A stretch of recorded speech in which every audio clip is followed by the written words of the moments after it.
নমস্কার বন্ধুরা, মানসীস রান্নাঘরে আবারও সবাইকে স্বাগতম। আজকে আমি নিয়ে এসেছি দু রকমের স্পেশাল ডিশ, যার মধ্যে এটা কি ঘুগনি। হ্যাঁ, আজ আমি ঘুগনি বানিয়ে আপনাদেরকে দেখাবো। তার সঙ্গে হচ্ছে মিল্কি পরাঠা। তো নাম শুনেই মনে হচ্ছে যে খুব জলদি জলদি মানে খিদে পেয়ে যাবে। নামটা শুনেই মনে হচ্ছে কি, তারপরে দেখে নিয়ে তো আলাদা ব্যাপার সেটা। চলুন তাহলে আমি আমার রেসিপিগুলো আপনাদের আজকে শেয়ার করি। ফার্স্টে আমি এখানে আগের রাত্রে মটর ভিজিয়ে রেখেছি। তো তারপর সকালবেলায় এটাকে জল পাল্টে দিয়েছিলাম আবার। দেখুন কি সুন্দর ফোলা ফোলা হয়ে গেছে মটরগুলো। এবার আমি ওটাকে কুকারে সিদ্ধ করতে দিয়ে দেবো। তারপর ঘুগনি বানাবার জন্য যেসব উপকরণগুলো লাগবে সেগুলো সব আমি নিয়ে নিয়েছি। এখানে আলু লাগবে একটা, কুচি কুচি করে কেটেছি আলুগুলোকে। আপনারা আপনাদের পছন্দ মতন কেটে নেবেন। এবং টমেটো কুচি আছে, পেঁয়াজ কুচি আছে, আদা গ্রেট করা আছে। এবার চলুন আমি উপকরণগুলো দিয়ে দেখিয়ে দিচ্ছি রেসিপিটা কেমন করে বানিয়েছি। প্রথমে কড়াই গরম করেছি, তারপর 1.5 দশানের মতন আমি তেল দিয়েছি। তেলটা গরম হওয়া তক ওয়েট করব।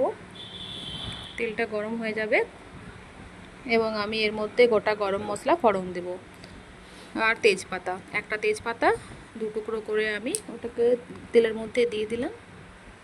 এবার ওগুলো সব ভালোভাবে একটু গরম হবে এবং গরম হওয়ার পর আমি পেঁয়াজ কুচিগুলোকে দিয়ে দেবো। পেঁয়াজ কুচিগুলো গোল্ডেন ব্রাউন তক ভাজতে হবে ভালো করে।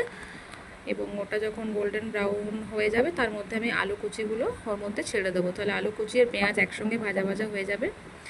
আমার এই চ্যানেলের রেসিপিগুলো আপনাদের যদি ভালো লেগে থাকে তো অবশ্যই লাইক, কমেন্টস এবং সাবস্ক্রাইব করতে ভুলবেন না কিন্তু। আর যদি ফেসবুক পেজ থেকে দেখে থাকছেন তো অবশ্যই লাইক, কমেন্টস আর ফলো করে পাশে থাকবেন। আপনারা যত কমেন্টস করবেন আমার রেসিপি বানাবার ইচ্ছেটা ততটাই বেড়ে থাকবে। চলুন, এখানে আমি আলুগুলো একটু হালকা ভাজা হয়ে গেছে এবং ওর মধ্যে এখন শুধু হলুদ আর নুন দেব। ওর মধ্যে কিন্তু এখন আমি এখন হলুদ আর লঙ্কা গুঁড়ো দেবো। ওর মধ্যে কোনো নুন অ্যাড করব না এখন, যেহেতু আমি মটর সিদ্ধ করতে দিয়েছি 1 চামচ হলুদ আর 1 চামচ নুন দিয়ে। তো নুনটা স্বাদ মতন পরে দেব। ভালো করে আমি তেলের সাথে মশলাগুলো সাথে আলুগুলো একটু নেড়ে দিচ্ছি তেল আর মশলার সাথে। এবং যখন একটু ভাজা ভাজা আলুগুলো একটু নরম হয়ে যাবে তারপর কিন্তু টমেটো কুচিটা অ্যাড করব। তাহলে এর মধ্যে দেখতেও ভালো লাগবে এবং ফ্লেভারটাও ভালো আসবে। এবং একটু আদা গ্রেট করা ছিল ওটা আমি দিয়েছি। এর মধ্যে আমি কিন্তু রসুন দিইনি, আপনারা চাইলে রসুন দিতে পারবেন। এবং লঙ্কা কুচিটাও আমি দিয়ে দিলাম এর মধ্যে, ভালো করে নেড়ে দিলাম। এটা ভালোভাবে একটু ভাজা ভাজা একটু কষা কষা হয়ে যাওয়ার পর আমি একটা আলু এখানে আপনারা এরকম ম্যাশ করে দিতে পারেন, এতে গ্রেভিটা একটু ভালো হবে। এবং সবার শেষে আমি নুন অ্যাড করলাম, 2 চামচের মতো নুন। আর তারপর কিন্তু নুনের পর জিরে গুঁড়ো অ্যাড করেছি। এতে ভালো ভালো করে রান্নাটা করতে সুবিধা হবে এবং নুনের আন্দাজটাই পাওয়া যাবে। এবং তারপর দেখুন এই মটরগুলো কি সুন্দর সেদ্ধ হয়েছে। মটরগুলো ওর মধ্যে আমি দিয়ে দিলাম। মটরগুলো যখন কড়াইতে দেবেন তার আগে কুকারে হাতাতে করে একটু ম্যাশ করে নেবেন, তাহলে ভালো হবে। এবং মটরটা দিয়ে একটু নাড়াচাড়া করার পর আমি পরিমাণ মতো জল দিয়ে দিয়েছি। এবং জলটা যখন ফুটে উঠবে সেটা ভালোভাবে খুন্তিতে করে সব মশলাগুলো একটু ভালো করে আরও নাড়িয়ে দিতে হবে। এখন তো ফুটছে, এরকম হাতাতে করে ভালোভাবে ঘুগনিটা আর আলুগুলো একটু ম্যাশ করলে গ্রেভিটা দেখতে ভালো হবে, একটু গাঢ় টাইপের দেখতে লাগবে। এখন দেখুন কি সুন্দর আমার ঘুগনিটা রেডি হয়ে গেছে। এরপর আমি একটা বাটির মধ্যে ওটাকে ভালো করে একটু সাজিয়ে নেব। তো বাটির মধ্যে ঘুগনি নিয়ে নিয়েছি। ওর মধ্যে আমি এবার আস্তে আস্তে ধনেপাতা কুচি যেটা করে রেখেছিলাম সেটা আমি একটু ওপর থেকে দিয়ে দিলাম।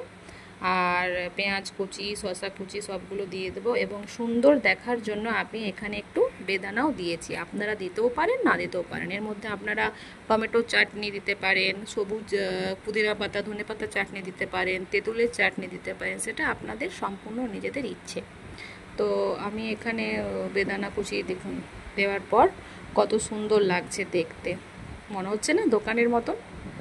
এর মধ্যে সেও ভাজাও দিতে পারেন যদি শুধু খান।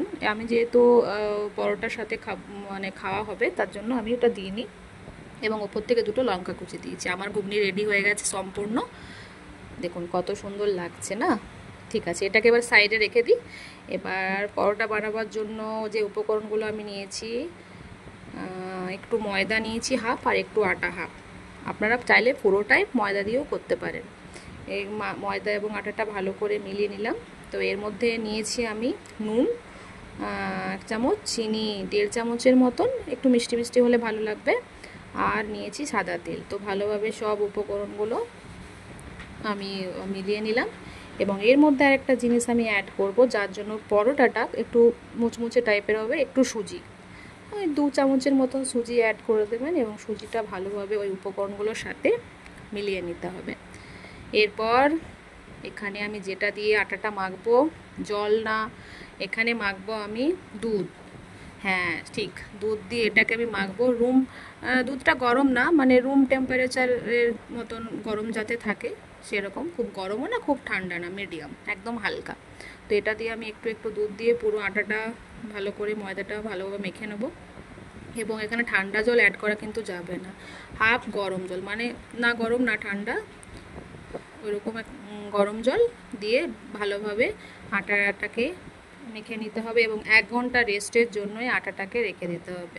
যত বেশি রাখা হবে তত ভালো করে এটা পরোটাটা খুব ভালোভাবে হবে। তো আমার 1 ঘন্টা রেস্ট হয়ে গেছে। আমি আরেকবার সাদা তেল উপর থেকে দিয়ে ভালো করে আবারও মেখে নিচ্ছি। এবং এবার তারপর আমি আস্তে আস্তে ওই আটাটা থেকে আমি ডো করে নেব, যতগুলো পারবেন। বেশি ছোটও না বেশি বড়ও না, মিডিয়াম করলে ভালো হবে। তো এই রেসিপিটা ব্রেকফাস্টেও ভালো যাবে, লাঞ্চেও ভালো যাবে এবং রাত্রেও ভালো যাবে। বাড়িতে কোনো গেস্ট এলো তো তাকেও আপনি বানিয়ে খাওয়াতে পারবেন। এই রেসিপিটা খুবই মানে মজাদার রেসিপি। হ্যাঁ একটু টাইম লাগবে বানাতে, এই যে কোনো ব্যাপার না, আমরা রেসিপি বানাতে সবাই তো খুব ভালোই বাসি।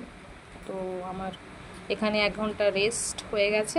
এবার আমি দেখুন কত সুন্দর ফুলে গেছে না, আর দেখতেও ভালো লাগছে, নরম নরম। হ্যাঁ এখানে খুব বেশি টাইটও মাখা যাবে না আর খুব নরমও মাখা যাবে না, একদম মিডিয়ামভাবে মাখতে হবে।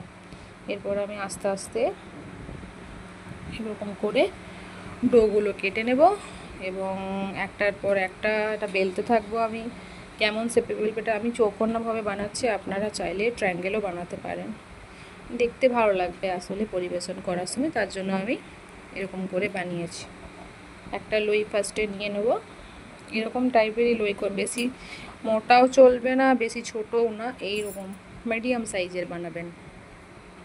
এরপর আমি একটা একটা করে বেলে নেব। চলুন বেলে নিই। প্রথমে এরকম গোল করে বেলে নেব, একটু বড় বড় করে বেলবেন, তাতে চৌকান্না করতে একটু সুবিধা হবে। একটু বড় বড় টেনে টেনে বেলবেন। তারপর ওটাকে মুড়বো, ফোল্ড করব আমরা। তো প্রথমে তেল লাগিয়ে দিলাম দুপাশে, সাদা তেল, ঘিও লাগাতে পারেন, এবং দুপাশটা এরকম করে ফোল্ড করে নিয়ে ভালোভাবে এবার আমি বেলতে থাকবো আস্তে আস্তে। একবার ওপর দিকে টানবো, একবার নিচের দিকে। এবার চৌকান্না হয়ে যাবে। চৌকান্না হয়ে যাওয়ার পর আমি ওটা তাওয়াতে দিয়ে দেবো। প্রথমে রুটির মতন সেঁকে নেবো, তারপর আস্তে আস্তে ওটার মধ্যে যখন একটু শেখা শেখা ভাব মনে হবে যে হ্যাঁ কাঁচা ভাবটা চলে গেছে, তো ওটার মধ্যে তখন আমি সাদা তেল দিয়ে বানাবো। আপনারা চাইলে ঘি দিয়েও বানাতে পারেন, বাটার দিয়েও বানাতে পারেন। তো আমি সাদা তেলটাই এখানে দিয়েছি। এক পিঠটা হয়ে গেছে রুটিটা, এরপর আমি আরেক পিঠটা পাল্টে দিলাম এবং গ্যাসটাকে একদম লো আঁচে করেছি, হাই আঁচে করলে পুড়ে যাবে। তার জন্য দেখুন এক পিঠে তেল দিলাম, ভালোভাবে ভেজে নিচ্ছি। আরেক পিঠ পাল্টিয়ে দেবো। এখানে আমার 1 চামচেই হয়ে গেল। এবার আমি বাকিগুলো আবার অমনি করেই বেলে নেবো, একটার পর একটা পরোটা, এবং একটার পর একটা বেলে পরে আবার সেম প্রসেসে সবগুলো করে নেব। এটাও হয়ে গেছে। এটা তো ওই সেমভাবে একটু হাতে ওই তেল নিয়ে তারপর ওই যেমন ফোল্ড করলাম সেরকমভাবে করে করে সবগুলো করে নেবেন। এটাও আমার হয়ে গেছে। কি সুন্দর লাগছে দেখুন, ফুলছেও আর খেতেও খুব মুচমুচে হবে।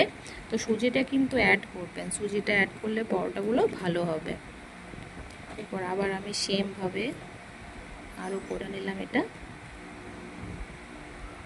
এই রেসিপিটা একবার আপনারা বাড়িতে বানিয়ে অবশ্যই দেখবেন কেমন হচ্ছে, আর আমার কমেন্ট বক্সে অবশ্যই লিখে জানাবেন।